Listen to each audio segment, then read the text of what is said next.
Hello दोस्तों, तो कैसे हैं आप लोग। आई होप कि आप बहुत अच्छे होंगे। आज के वीडियो में हम डिस्कस करने वाले हैं डिस्ट्रीब्यूटेड लोड पे क्वेश्चन। तो चलिए करते हैं वीडियो की शुरुआत। सबसे पहला क्वेश्चन है हमारे पास, a beam is hinge at A and roller supported B is act upon by loads as shown in figure, find reactions at A and B.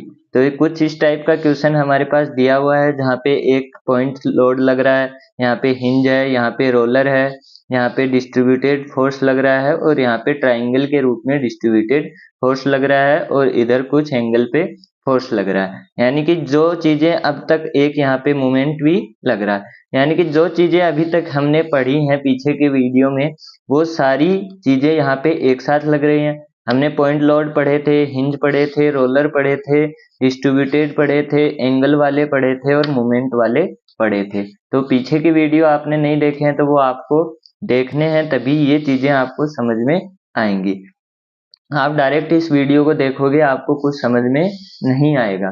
तो यहाँ पे सबसे पहले हम क्या करेंगे, सबसे पहले हम इन लोड को क्या बनाएंगे, पॉइंट लोड बनाएंगे। पॉइंट लोड बनाएंगे तो यहाँ पे हमारे पास इसका एरिया कितना है, इसका एरिया है 4 इंटू हाइट 1। तो ए है हमारे पास 4 इंटू 1, तो 4। अब पॉइंट लोड बनाना है तो 5 किलो न्यूटन पर मीटर है, तो इसको एरिया इंटू डब्ल्यू करेंगे तो एरिया कितना है 4 और ये कितना है 5 किलो न्यूटन पर मीटर। तो यहाँ पे 4 इंटू 5 कितना हो गया 20 किलो न्यूटन। अब यहाँ पे 10 किलो न्यूटन पर मीटर है, तो यहाँ पे इसका एरिया कितना है 1/2 इंटू 3। ये इसका 3/2 एरिया है और इसको मल्टीप्लाई किया 10 से, तो ये पॉइंट लोड आ गया 15 न्यूटन, किलो न्यूटन। ये पॉइंट लोड आ गया। अब हमारे पास क्या करना है हमको, ये लगेगा कहाँ पे, ये लगेगा इसके पॉइंट के बीच में, क्योंकि सेंट्रोइड इसका कहाँ होगा बीच में। तो ये लगेगा 2 सेंटीमीटर यानी 2 मीटर पे यहाँ से, और ये कहाँ से लगेगा 2l/3 यहाँ पे। तो 2 इंटू 3/3 यानी 2 सेंटीमीटर। किधर से लगेगा, इधर से, ये भी आपको पता होना चाहिए। और अगर इधर से लगता तो वो कितना लगता l/3, तो l/3 लगता तो हमारे पास कितना आता 1।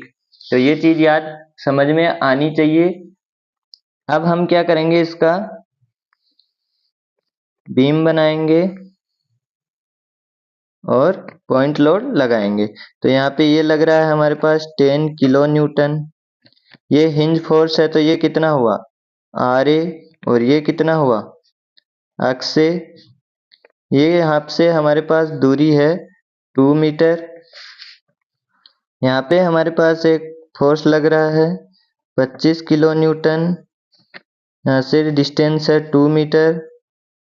यहाँ पे एक और लगेगा, उसकी वैल्यू कितनी आएगी 20, और ये कितना होगा यहाँ से 2 मीटर, और यहाँ से 2 मीटर पे क्या लग रहा है, यहाँ पे अपना RB लग रहा है, रोलर है। और फिर यहाँ पे हमारे पास 1 मीटर पे क्या लग रहा है 15 किलो न्यूटन।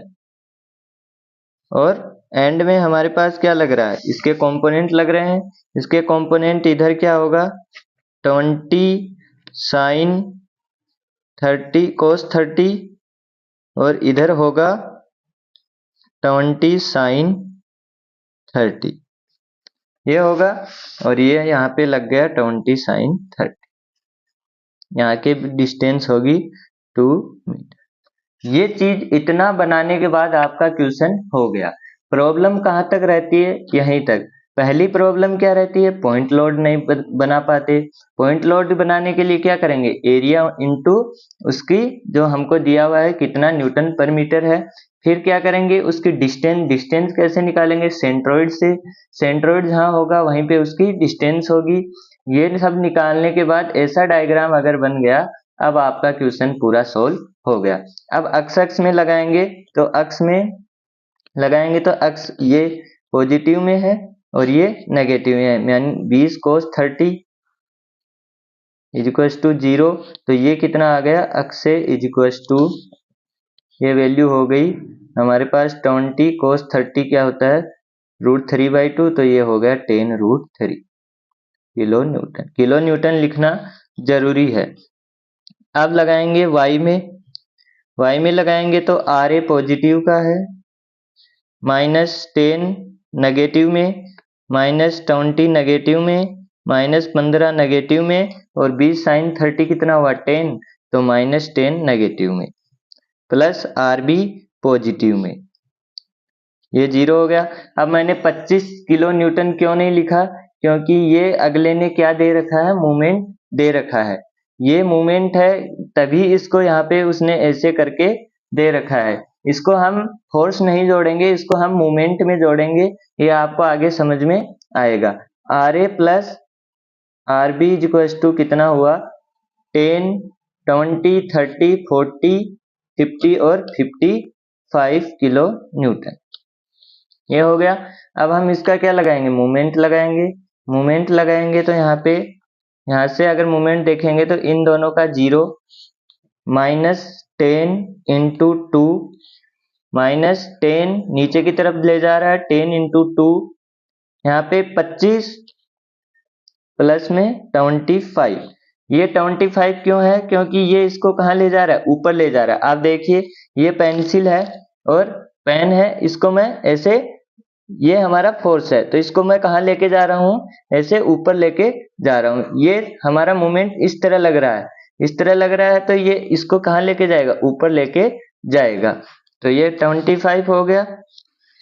ये 20 है, नीचे लेके जा रहा है, कितने पे लग रहा है, -20 इंटू 6 पे, प्लस RB इंटू 8, -15 इंटू 9 और -10 इंटू 11, ये कितना हो गया 0, ये हो गया हमारा मोमेंट। तो -20 plus 25 -120 plus RB into 8 RB -135 -110 is to 0। तो ये हमारे पास कितना हो गया 20 कैंसिल हो गया, ये हो गया 8 RB 120 प्लस 130 प्लस 110, और ये कितना हो गया 100 200 300 350 और 360, और ये वैल्यू हमारे पास आ गई RB इक्वल्स टू 360/8 और किलो न्यूटन। और RA कहाँ से आ गया हमारे पास, RA हो गया 55 माइनस RB कितना 45, तो ये हमारे पास हो गया 10 किलो न्यूटन। तो ये वैल्यू आ गई हमारे पास RA एंड RB की। इस तरह आपको इसका क्या करना है, पूरा सॉल्यूशन करना है। आई होप कि समझ में आ गया होगा। एक बार मैं दोबारा बता देता हूँ। यहाँ पे हमारे पास क्या है, डिस्ट्रीब्यूटेड फोर्स है, इनको पॉइंट फोर्स बनाना है। पॉइंट फोर्स कहाँ लगेंगे, इनके सेंट्रोइड पे लगेंगे। ये हमारे पास क्या है, किसी एंगल पे है, तो एंगल वालों को हमको क्या करना है, कंपोनेंट में लेना है। रोलर फोर्स हमारा क्या लगाता है, हमेशा एक ही फोर्स लगाता है। हिंज फोर्स हमारा हमेशा 2 फोर्स लगाता है। ये हमारा मूवमेंट है, ये फोर्स में नहीं जुड़ेगा, ये मूवमेंट में जुड़ेगा। फिर हमने क्या किया, इसका डायग्राम बनाया। 10 न्यूटन पॉइंट लोड लग रहा था, ये मोमेंट लग रहा था, ये हमारा डिस्ट्रीब्यूटेड लोड से हमने पॉइंट लोड में बदला, ये पॉइंट लोड में बदला, और ये इसके कंपोनेंट ले लिए। ये कंपोनेंट एक्स डायरेक्शन में है तो बराबर हो गए, ये वाले पॉजिटिव वाई वाले नेगेटिव वाई वालों के साथ बराबर में हो गए। मोमेंट लगाया तो हमने क्या किया, इसका मोमेंट लिखा, और हमारे पास RB की वैल्यू आई 45 किलो न्यूटन, और RA हमारे पास आ गया 10 किलो न्यूटन। तो ये था हमारा क्वेश्चन। आई होप कि आपको समझ में आया होगा।